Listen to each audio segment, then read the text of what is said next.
ایک دفعہ ایک شخص اپنی بیوی اور بچے کے ہمراہ حضرت عمر رضی اللہ تعالیٰ عنہ کی بارگاہ میں پیش ہوا۔ وہ شخص حضرت عمر رضی اللہ تعالیٰ عنہ سے کہنے لگا، اے وقت کے خلیفہ، میرا اور میری بیوی کا رنگ سرخ ہے۔ میری بیوی نے یہ بچہ پیدا کیا ہے، اس کا رنگ کالا کیوں ہے؟ مجھے تو ایسا لگتا ہے کہ یہ بچہ میرا نہیں ہے۔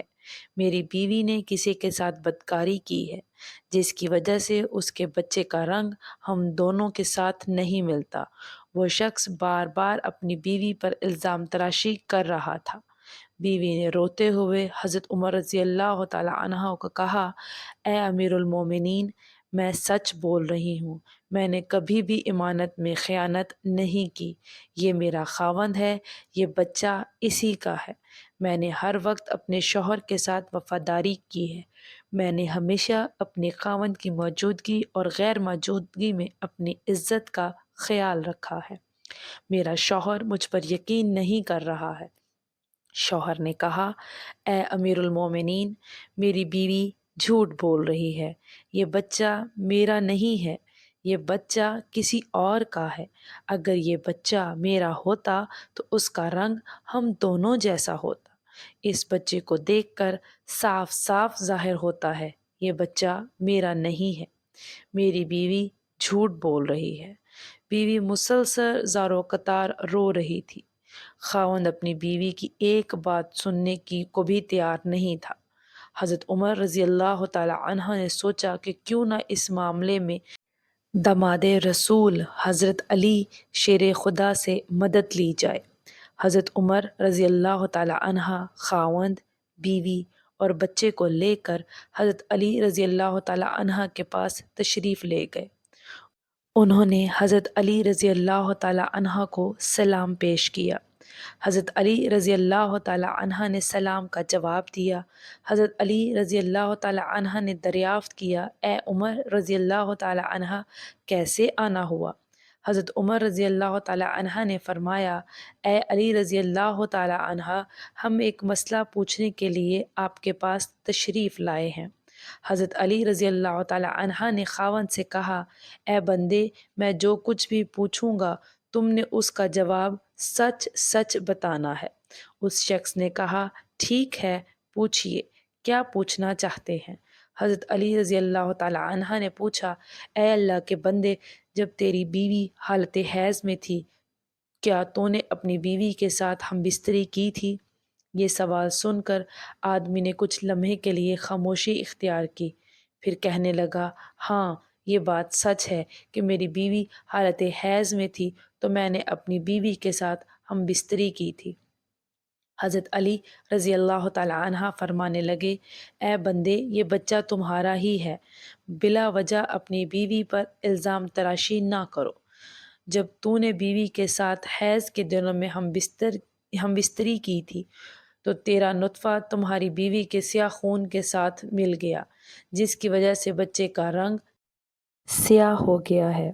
اگر تم بیوی کے ساتھ حالت حیض کے دنوں میں ہم بستری کرو گے تو بچے کالے اور بدصورت ہی پیدا ہوں گے۔ اے شخص، آج کے بعد یہ بات اپنے ذہن میں بٹھا لو کہ حدیث اور قرآن پاک میں حیض کی حالت میں ہم بستری کرنا حرام اور سخت گناہ قرار دیا گیا ہے۔ اگر کوئی بندہ اس بات کا علم رکھتے ہوئے بھی اپنی بیوی کے ساتھ ہم بستری کرتا ہے، اللہ تعالیٰ ایسے بندے سے سخت ناراض ہو جاتا ہے اور وہ بندہ جلد ہی اللہ تعالیٰ کی سخت پکڑ میں آ جاتا ہے۔ اب ہم آپ کو بتاتے ہیں کہ معذور اور کمزور بچے کن گھروں میں جنم لیتے ہیں۔ مدینہ منورہ کا واقعہ ہے کہ ایک خوبصورت اور جوان لڑکی کی شادی ایک بوڑھے آدمی سے ہو گئی۔ شادی کی پہلی رات میاں بیوی نے ہم بستری کی۔ اتفاقاً شوہر کا اسی رات وصال ہو گیا۔ دلہن حاملہ ہو چکی تھی۔ جب بیوی نے بچے کو جنم دیا تو لوگوں نے اس لڑکی پر طرح طرح کی الزام تراشی کرنا شروع کر دی کہ اس کا میاں تو پہلی رات ہی انتقال کر گیا تھا۔ اس لڑکی نے جس بچے کو جنم دیا ہے وہ بچہ حرام کا بچہ ہے، اس کے خاوند کا نہیں ہے، کیونکہ وہ تو پہلی رات ہی مر گیا تھا۔ پھر یہ بچہ کیسے پیدا ہو گیا؟ اس بوڑھے کی یہ دوسری شادی تھی۔ بوڑھے کا پہلی بیوی سے ایک لڑکا تھا، اس لڑکے نے اپنی ستیلی ماں پر الزام لگانا شروع کر دیا۔ وہ کہنے لگا کہ اس عورت نے کسی کے ساتھ زنا کیا ہے، یہ بچہ میرے باپ کا نہیں ہے، یہ بچہ حرام کی اولاد ہے۔ یہ الزام میں پیش پیش سلطیلا بیٹا نظر آتا تھا، کیونکہ وہ چاہتا تھا کہ کسی طرح دنیا والے یہ مان لیں یہ بچہ میرے والد کا نہیں ہے بلکہ اس عورت کی حرام کاری کا نتیجہ ہے، تاکہ والد کی ساری وراثت کا حقدار میں ہی ٹھہروں، کہیں یہ بچہ میرا برابر کا شریک نہ ہو۔ اس وجہ سے بوڑھے کے بڑے بیٹے نے اپنی ستیلی ماں پر الزام تراشی کی کہ میرا باپ تو شادی کی پہلی رات ہی مر گیا تھا، تو یہ بچہ کہاں سے آ گیا؟ دیکھتے ہی دیکھتے وہ بچہ 4 سال کا ہو گیا اور چلتا چلتا یہ معاملہ بھی قاضی کی بارگاہ میں پہنچ گیا۔ بوڑھے کے بڑے بیٹے نے قاضی سے کہا، اے قاضی محترم، میرا باپ تو شادی کی پہلی رات ہی مر گیا تھا، یہ بچہ میرے باپ کا نہیں ہے۔ اس عورت سے پوچھا جائے کہ یہ بچہ کس کا ہے۔ میں اس بچے کو اپنا بھائی ماننے کو تیار نہیں ہوں۔ ستیلا بیٹا کچھ گواہوں کو اپنے ساتھ لے کر آیا تھا۔ گواہوں نے بھی یہی گواہی دی کہ اس کا باپ تو پہلی رات ہی مر گیا تھا۔ یہ بچہ اس کا بھائی نہیں ہے۔ یہ باتیں سن کر قاضی کو یقین ہو گیا کہ یہ بچہ عورت کی بدچلنی کا نتیجہ ہے۔ چنانچہ قاضی صاحب فیصلہ کرنے ہی والے تھے کہ حضرت علی رضی اللہ تعالی عنہ عدالت میں تشریف فرما ہوئے۔ جب حضرت علی رضی اللہ تعالی عنہ نے یہ سارا قصہ سنا تو حضرت علی رضی اللہ تعالی عنہ نے بڑے بیٹے سے سوال کیا، اے بچے، یہ دونوں میاں بیوی کتنا عرصہ اکٹھا رہے تھے، اور جس بچے کو تم اپنا بھائی ماننے کو تیار نہیں ہو وہ بچہ کہاں ہے؟ بڑے لڑکے نے جواب دیا، اے علی رضی اللہ تعالی عنہ، وہ بچہ اس وقت ہمارے پاس نہیں ہے۔ حضرت علی رضی اللہ تعالی عنہ نے کہا کہ تم کل اس بچے کو اپنے ہمراہ یہاں لانا، کل انشاءاللہ تعالی تمہارا فیصلہ ہو جائے گا۔ اگلے دن وہ لڑکا اپنے ستیلے بھائی کو ساتھ لے کر آیا اور کہنے لگا، یا علی رضی اللہ تعالی عنہ، یہی وہ بچہ جس کو میں اپنا بھائی تسلیم نہیں کرتا ہوں۔ حضرت علی رضی اللہ تعالی عنہ نے جب بچے کو دیکھا تو فرمانے لگے، میں ابھی آپ کا فیصلہ کر دیتا ہوں۔ حضرت علی رضی اللہ تعالی عنہ نے کچھ اور بچوں کو بلایا اور ان سے فرمایا، جاؤ باہر جا کر کھیلنا شروع کر دو۔ چند لمحوں میں وہ بچوں نے آپس میں کھیلنا کودنا شروع کر دیا، ایک دوسرے کے ساتھ مستیاں کرنا شروع کر دی تھی۔ حضرت علی رضی اللہ تعالی عنہ بچوں کو کھیلتے ہوئے بڑے غور سے دیکھ رہے تھے۔ کچھ دیر کے بعد حضرت علی رضی اللہ تعالی عنہ نے بچوں کو بلایا اور فرمانے لگے، سب بچے ایک جگہ پر بیٹھ جاؤ۔ سب بچے حضرت علی رضی اللہ تعالی عنہ کے پاس آ کر بیٹھ گئے۔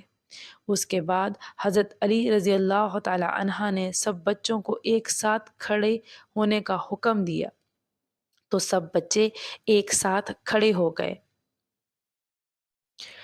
مولا علی رضی اللہ تعالی عنہ ان بچوں کو بڑے غور سے دیکھ رہے تھے۔ حضرت علی رضی اللہ تعالی عنہ نے دیکھا کہ یہ سب بچے بڑی آسانی کے ساتھ کھیل رہے تھے، بیٹھ رہے تھے، کھڑے ہو رہے تھے، ان کو کھیلنے، بیٹھنے، اٹھنے میں کوئی دقت نہیں ہو رہی تھی۔ حضرت علی رضی اللہ تعالی عنہ نے دیکھا کہ جس بچے پر الزام لگایا جا رہا ہے اس بچے کو بیٹھنے اور اٹھنے میں کافی دقت ہو رہی ہے۔ آپ رضی اللہ تعالی عنہ نے فیصلہ یہ سنایا کہ یہ بچہ اسی بوڑھے شخص کا ہے، کیونکہ اس بچے میں کچھ کمزوریاں ہیں جس کو دیکھ کر یہ ظاہر ہوتا ہے یہ بوڑھے باپ کا بچہ ہے۔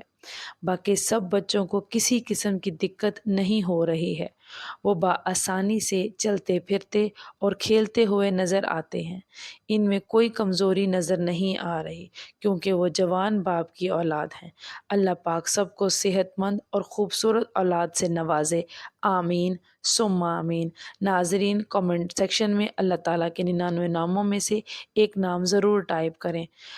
میری اللہ تعالیٰ سے دعا ہے اللہ تعالیٰ سب کو نیک صالح اولاد عطا کرے، آمین ثم آمین۔ جزاک اللہ خیر۔